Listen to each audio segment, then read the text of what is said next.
Abhi's hands trembled slightly.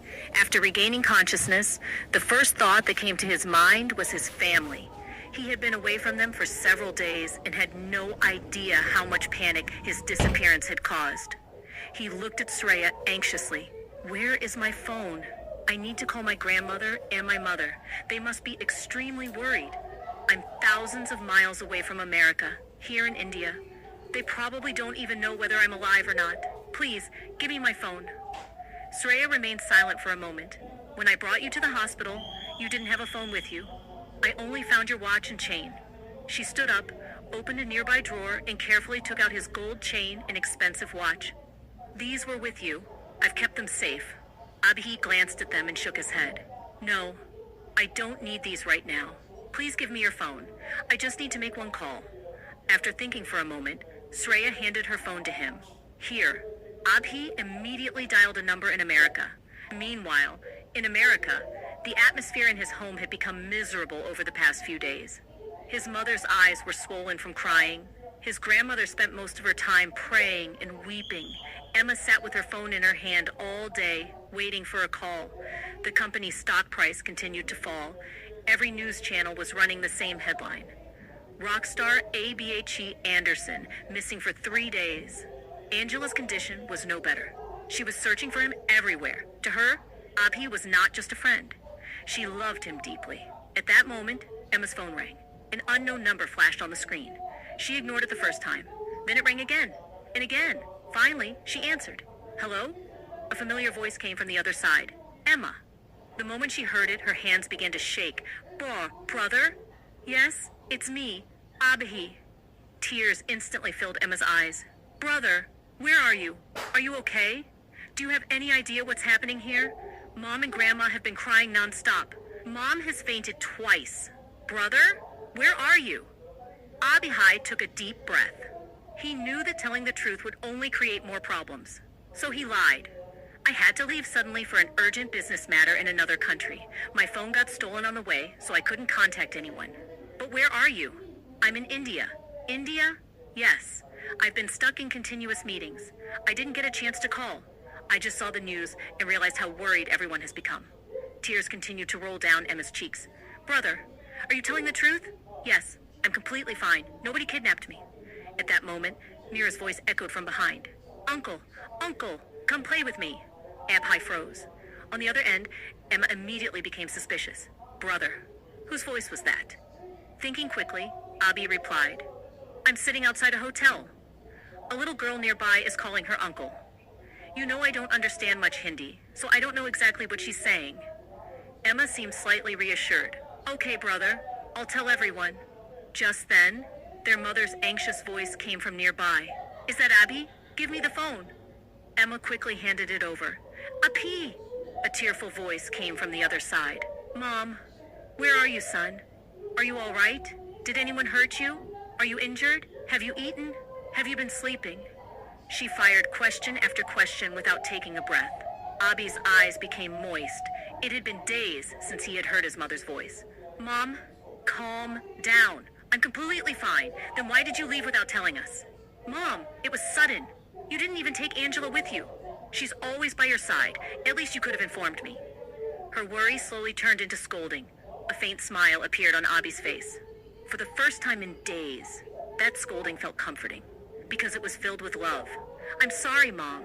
Do you have any idea how terrified we were? I know. And look at all the nonsense these news channels are showing. Please don't pay attention to them. Come back soon. I will. Just a little work is left. His mother became quiet for a moment. Then she said softly, Take care of yourself, son. I will, Mom. And eat on time. I will. And call us every day. I promise. On the other side of the line, his mother was crying. Here, Abhi's eyes were moist as well. Hearing his family's voices after so many days made his heart feel lighter. After a few more moments, he ended the call. Silence filled the room once again. Shreya stood quietly, watching him. For the first time, she saw a pain in his eyes that resembled her own. The pain of being separated from loved ones. The pain of worrying about family. Abhi slowly handed the phone back to her. Thank you. Shreya took it. Feeling better now? A faint smile appeared on his face. Yes, much better. Just then, Mira came running into the room again. "Uncle, will you play with me now?" Abhi couldn't help laughing at her innocent face. "Yes, but after I get a little better." Mira clapped her tiny hands happily. For the first time in many days, genuine laughter echoed through the room. And Shreya felt something strange in her heart. Perhaps this stranger's arrival was not only going to change her life, perhaps it was going to change Abhi's life as well. After ending the call, Abhi continued staring at the phone for several seconds. His fingers tightened around it as if he were afraid that the connection to his family would disappear again. For the first time since he had opened his eyes, he felt a little peace. His mother was safe. His grandmother was safe. Emma was safe. Everyone was worried, but at least they now knew he was alive. Slowly, he handed the phone back to Shreya. "Thank you," he said softly. Shreya took the phone and placed it on the table beside the bed. "You should rest now." Abhi nodded, but his eyes remained fixed on her face. There was something different about this woman. She didn't know who he truly was when she saved him. She didn't ask for money. She didn't take advantage of him. She didn't even tell anyone that the world's most famous singer was lying injured in her house. In his world, almost everyone wanted something from him. Fame, money, connections, publicity. But Shreya wanted nothing. That thought surprised him. Just then, Mira climbed onto the edge of the bed and sat near him. "Uncle," Abhi smiled. "Yes? Are you feeling pain?" Her tiny voice was filled with concern. Abhi looked at her innocent face and couldn't help smiling. "A little." Mira immediately puffed out her cheeks and gently blew air toward his bandaged arm. "Then it will get better," Abhi laughed. "What are you doing?" "Mama says, when I get hurt, she blows on it and the pain goes away." For a moment, neither Abhi nor Shreya spoke. The room was filled with a strange warmth. Abhi felt something he hadn't felt in years. A family atmosphere. Not the glamorous world of celebrities. Not flashing cameras. Not interviews. Just a small room, a caring mother, and an innocent child. His eyes unknowingly softened. Shreya noticed it, but said nothing. Instead, she placed a plate of food on the small table beside him. "You need to eat." Abhi looked at the food. Simple rice, lentils, and vegetables. Normally, he ate meals prepared by professional chefs. But somehow, this food looked far more comforting. He tried to sit up. A sharp pain shot through his body. He groaned. Immediately, Shreya moved forward and adjusted his pillows. Slowly. Their eyes met for a brief second. Both quickly looked away. Neither knew why that moment felt awkward. Mira giggled. "You both are funny." Shreya looked at her daughter. "Finish your food first." Mira stuck out her tongue playfully. Abhi couldn't stop smiling. For the first time in many days, he forgot about Henry, the kidnapping, and the fear. Meanwhile, thousands of miles away in America, the atmosphere was completely different. Emma had already informed everyone that Abhi was safe. His mother cried with relief. His grandmother folded her hands and thanked God. Even Angela felt her heart calm down slightly, yet something still bothered her. She knew Abhi better than anyone. His voice had sounded tired, weak, as if he was hiding something, and that little girl's voice. She couldn't stop thinking about it. "Where exactly are you, Abhi?" She whispered to herself. Back in India. Night slowly settled over the small town. The streets outside became quiet. The elderly couple upstairs had already gone to sleep. Only the soft sound of crickets could be heard from outside. Inside the room, Mira had fallen asleep while holding Abhi's fingers.